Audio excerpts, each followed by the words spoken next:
It's time we stop Stalin and mark this topic off the list, and if you were hoping for something else, well, Soviet. Oh god, what have I done?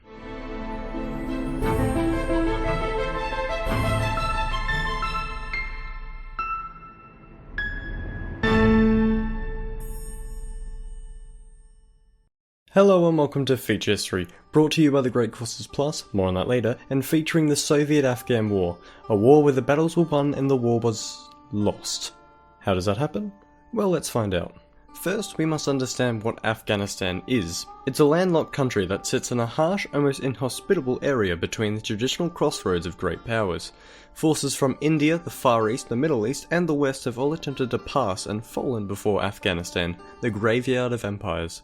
Initially inhabited by many mixed tribal groups, its people survived in the many valleys of the region, completely isolated from the outside world. The politics and diplomacy of it simply irrelevant to them. In the 19th century, the region was of interest to the large Russian and larger British empires, who had swooped across Asia taking as much land as they could, constantly cautious of one another. Afghanistan's borders were rather incidentally carved as a buffer between the two empires, leading to many arbitrary mixing and splitting of ethnic groups. The British would take many tours into Afghanistan to seize its pivotal central position on the map. However, by 1919, after only managing to slowly chip away at its frontier, Afghanistan would be affirmed as an independent emirate, and slightly later, kingdom.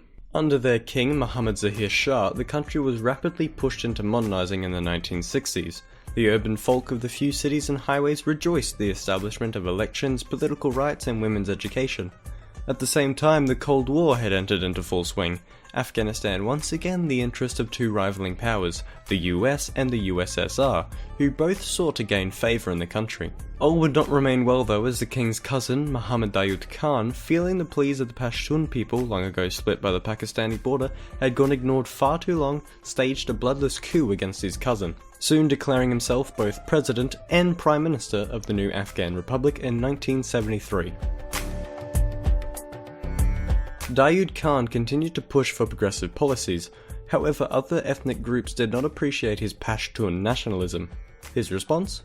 Crack down and restrict civil liberties. Both the left-wing and traditionalist groups despised him, and this would culminate in a revolution in April of 1978, ousting Daud Khan for the Communist People's Democratic Party of Afghanistan, that of course had full Soviet support. The PDPA's Prime Minister, Hafizullah Amin, radically pushed the envelope of progress, more women's rights, more equality, more socialism. These top-down changes were very invasive on the self-sufficient rural people, who now being bombarded with tax and land reform and threats to their traditional power structures, were very displeased. Amin, even worse than his predecessor, responded to dissent with imprisonment and execution, only leading to riots in March of 1979. His president, Nur Muhammad Taraki, was forced to turn to the Soviets for aid in combating both the rioters and, secretly, the radical Amin. When Amin caught wind that Taraki sought to disempower him, he had Taraki killed and took on the vacant presidency for himself, further weakening the government's stability and resolve against the rebels. General Secretary of the Soviet Union, Leonid Brezhnev, decided the USSR must take control of the situation themselves, remove the uncontrollable Amin, and pacify the anarchy. Brezhnev was anxious that the Iranian Revolution that had seen that country turn Islamic could spread to Afghanistan and further the Muslim areas under Soviet control, meaning utter collapse of rule there. This could not and would not happen. Now, briefly to interrupt myself, I'm sure you won't mind, we've learned about the Soviet stance on the Middle East. How about the US's stance? It just so happens the Great Courses Plus has a course on that. The Great Courses Plus is a subscription on-demand video learning service with a huge library of over 7,000 quality lectures about anything that might catch your fancy. Personally, I've been watching US and the Middle East, which is a very interesting course taught by Professor Salim Yaqub. You can start a free 1-month trial and check out that course and many others at www.thegreatcoursesplus.com/featurehistory. Or click the link in the description below. Additionally, if you'd like, start a plan with them, starting as low as $14.99 a month. Now on with the show. On Christmas Eve 1979, a combined air and land invasion of Afghanistan commenced. The Red Army quickly seized many urban areas, roads, and communication lines. Amin himself was captured and executed to be replaced by the more moderate Babrak Kemal. Disputes swiftly erupted internationally on whether this was an intervention or an invasion. The West and many Muslim countries decided on the latter.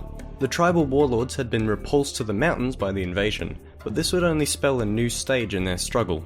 The foreign atheist/orthodox invader gave credence to this being a jihad, or holy war, and the warlords were soon united as the Mujahideen, committed to combating the Soviets. The US had had their eyes on things for some time, and now saw a lovely opportunity to sow shit in the Soviets' backyard. They began funneling equipment through Pakistan to the Mujahideen. The US wanted to contain communism, of course, the Mujahideen wanted Afghanistan independent and Islamic, and Pakistan didn't mind some pan-Islamic cooperation.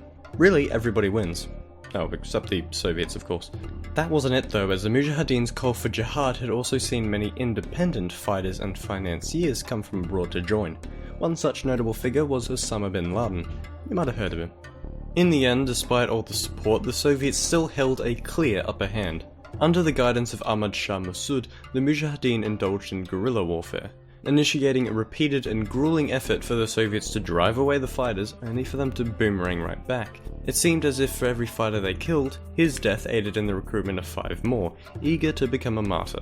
The Red Army's constant successful search and destroy missions were also in vain, as no matter how many battles they won, they continued to lose the war. It wasn't until 1985 this routine had finally worn on the patience of Soviet politics and people, the illusion of the grand communist power beginning to disintegrate before them. Mikhail Gorbachev took over as General Secretary the same year, his unique foreign policy and anti-war sentiment rapidly shifting opinion in the Union.